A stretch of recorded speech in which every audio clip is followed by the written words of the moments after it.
గౌరవ సుప్రీంకోర్టు ఆదేశాల మేరకు హైకోర్టు సూచనలతో మధ్యవర్తిత్వం రాసి నేపథ్యంలో ఎంసీపీసీ విధానంపై జ్యుడిషియల్ అధికారులకు, అడ్వకేట్లకు అవగాహనతో కూడిన శిక్షణ అందించడం జరుగుతోందని జిల్లా ప్రధాన న్యాయమూర్తి గంధం సునీత తెలిపారు.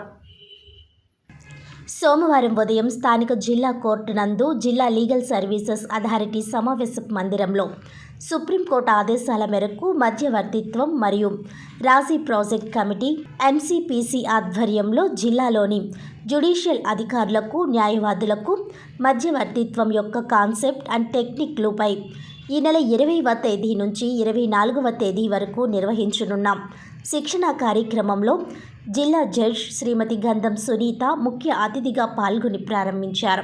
ఎంసీపీసీ మాస్టర్ ట్రైనర్ ఆధ్వర్యంలో అవగాహన శిక్షణ కార్యక్రమానికి ముఖ్య అతిథిగా జిల్లా ప్రధాన న్యాయమూర్తి హాజరయ్యారు. ఈ సందర్భంగా జిల్లా ప్రధాన న్యాయమూర్తి శ్రీమతి గంధం సునీత మాట్లాడుతూ, గౌరవ సుప్రీంకోర్టు ఆదేశాల మేరకు ఎంసీపీసీ కమిటీ ఆధ్వర్యంలో హైకోర్టు వారి సూచనలతో మధ్యవర్తిత్వం, రాజీ మార్గం అనే అంశంపై జ్యుడిషియల్ అధికారులకు, అడ్వకేట్లకు అవగాహనతో కూడిన శిక్షణ అందించడం జరుగుతుందన్నారు. ఈ శిక్షణ కార్యక్రమం జనవరి 20వ తేదీ నుంచి 24వ తేదీ వరకు నిర్వహిస్తున్నట్లు తెలిపారు. ఇందులో భాగంగా ఎంసీపీసీ యాక్ట్ ప్రకారం 2023 ప్రొవిజన్ ప్రకారం జ్యుడిషియల్ అధికారులకు, అడ్వకేట్లకు శిక్షణ అందిస్తున్నట్లు పేర్కొన్నారు. కోర్టు సంబంధిత కేసుల్లో పరిష్కారం కొరకు 4 విధానాలు ఉన్నాయని అన్నారు. ఇందులో మధ్యవర్తిత్వం, రాజీ మార్గం, లోక్ అదాలత్ కూడా 2 అంశాలుగా ఉన్నాయని పేర్కొన్నారు. ఇందులో మధ్యవర్తిత్వంకు సూచించిన కేసులకు సంబంధించి కేసు పరిష్కారమయ్యే విధంగా శిక్షణ పొందిన జ్యుడిషియల్ అధికారులకు, అడ్వకేట్లను నామినేట్ చేయడం జరుగుతుందన్నారు. ఇరు పార్టీలను పిలిపించి వారితో ఆమోదయోగ్యంగా దిశగా సంతకాలు చేయించి 6 నెలల్లోపు కేసు పరిష్కారమయ్యే విధంగా శిక్షణ పొందిన అడ్వకేట్ వారిని 1 లేదా 2 సిట్టింగుల్లో నిబంధనలు మరియు షరతుల మేరకు కేసు రాజీ అయ్యే విధంగా పరిష్కరిస్తారని అన్నారు. ఇలా పరిష్కారమయ్యే కేసులకు లోక్ అదాలత్ మాదిరిగానే అప్పీల్ కూడా ఉండదన్నారు. అదేవిధంగా కోర్టుకు చెల్లించిన ఫీజు కూడా తిరిగి ఇవ్వడం జరుగుతుందని పేర్కొన్నారు.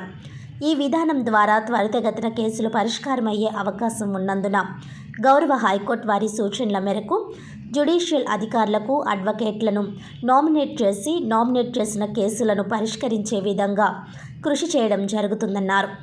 ఈ శిక్షణ కార్యక్రమంలో permanent Lok Adalat chairman A Gayatridevi, DLSA కార్యదర్శి కె ప్రకాష్ బాబు, సీనియర్ శిక్షకులు సురీందర్ సింగ్ ఢిల్లీ, ఎస్ అరుణాచలం తమిళనాడు, జ్యుడిషియల్ అధికారులు, న్యాయవాదులు తదితరులు పాల్గొన్నారు. అందరికీ నమస్కారం.